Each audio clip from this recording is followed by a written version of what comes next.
He's right over there. Hey, creepy hugs. Mary Santora is in Midtown Manhattan. What up? After a long week off. Still don't know why I took the whole week off, but I did.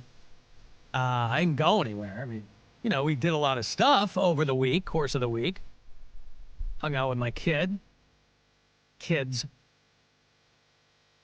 But I imagine that we all have tales to tell. If you'd like to join us, since we're back, you can poke your head in. If you want to call 216-578-1007 and get us there. 800-348-1007. Send me a text if you like. The number is 35192. And AlanCoxShow.com for everything else. I was down here last night. A friend of mine texts me. A friend of mine I haven't seen in quite some time. And she goes, hey, I'm in town for the Justin Timberlake show, which I had forgotten was last night, or it wasn't on my radar. I knew it was coming. I knew he was playing here. I guess I thought it was in the fall or something. You want to have a couple of pops before the show? I said, sure. I hadn't seen her in a while. I'm like, yeah, this will be great. I said, I work across the street anyway. She's staying down here. I said, just let me know when you're up and running. And because there was a lot of, weird traffic yesterday. There was a Guardians game and then a ton of traffic, and they had detours and they had road closures. And because the whole Veterans Bridge is closed off. And they're shooting Superman, and they got Guardians traffic, and then people coming in for Timberlake, whatever. So I'm down here, and I'm doing some work, getting ready for the week, and then she texts me, and I go and I meet her, and that Timberlake, that Timberlake crowd, that was a pretty wild crowd. There were a lot of it was a sorority girl nightmare. There were a lot of what I have to assume were in-sync moms bringing their daughters, and then there were a lot of younger girls who were probably Justin Timberlake fans. But it's a lot of mugshot merch. The age of Trump has bought us mugshot merch. So JT just got popped for that DUI out in the Hamptons, and so there's a ton of girls wearing mugshot T-shirts. Like it says it was just one drink. When he was arrested, I think he was whispering to the cop that this is going to ruin the tour.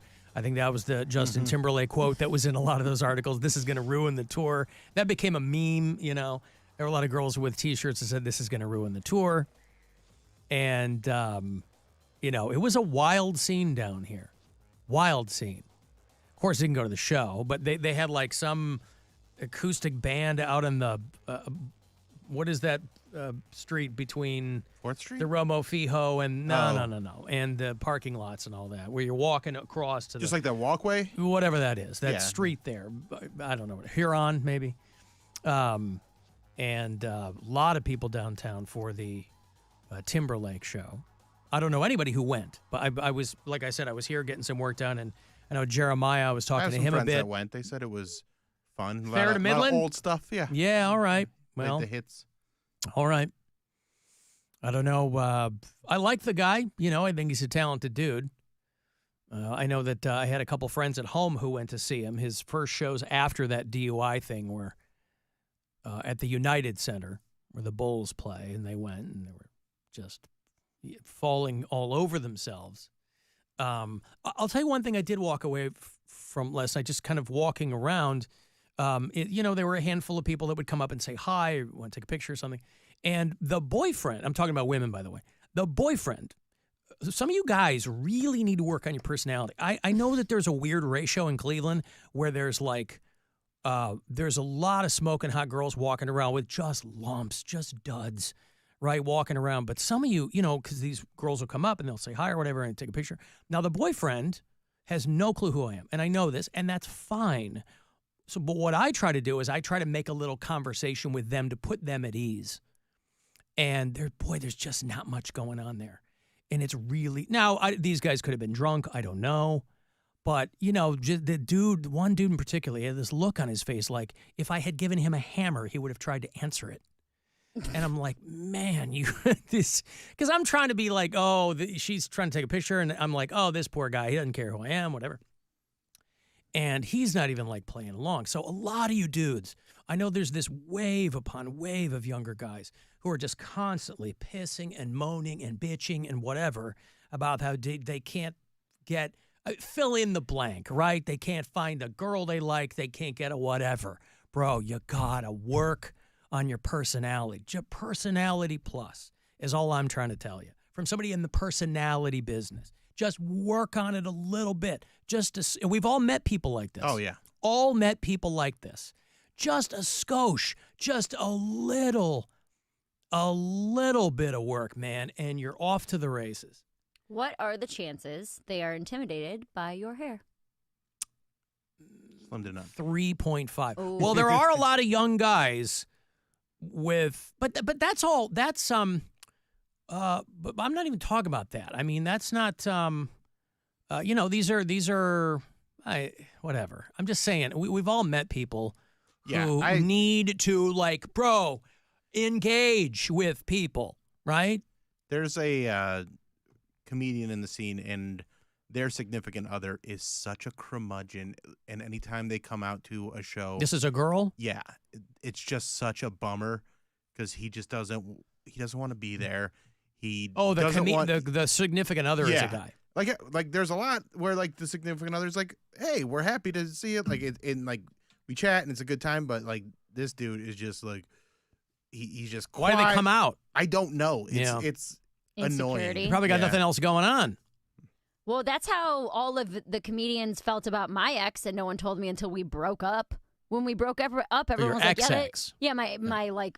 the guy I was engaged to a few years ago, everybody was like, yeah, dude, that dude sucked. And I was like, why didn't anybody say anything? Yeah, but what would you have said had they... Everybody says that in retrospect, but if somebody came up to you and said your boyfriend sucks, you probably wouldn't have been like, oh, my God, thank you so much for telling me. You probably would have been pissed off. Like a close friend would tell you, hey, this guy is not fun to be around.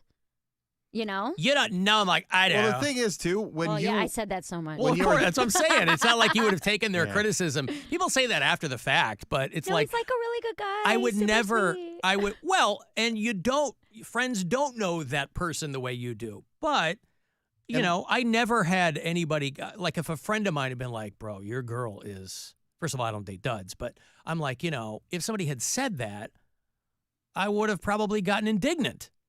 I mean, how many people are listening to their friends? Because it's a different relationship. Mm-hmm. No matter how old of a friend it is, it's a different relationship with that person than with somebody you're dating and banging and talking to and having whatever. It's different. But also, we didn't. You kind of came into the scene, got with him, and then we're like kind of gone. So like we weren't even seeing you that much. Was he coming to your shows? Not really. Not really. It was and you also around drinking. Yeah, and you weren't like really doing as much stand up then either. So yeah, I was around like once a month. Yeah, so it was like I don't feel like any of us felt like we had a place to, because we didn't get close until after that. Yeah. So. But still, nobody liked him.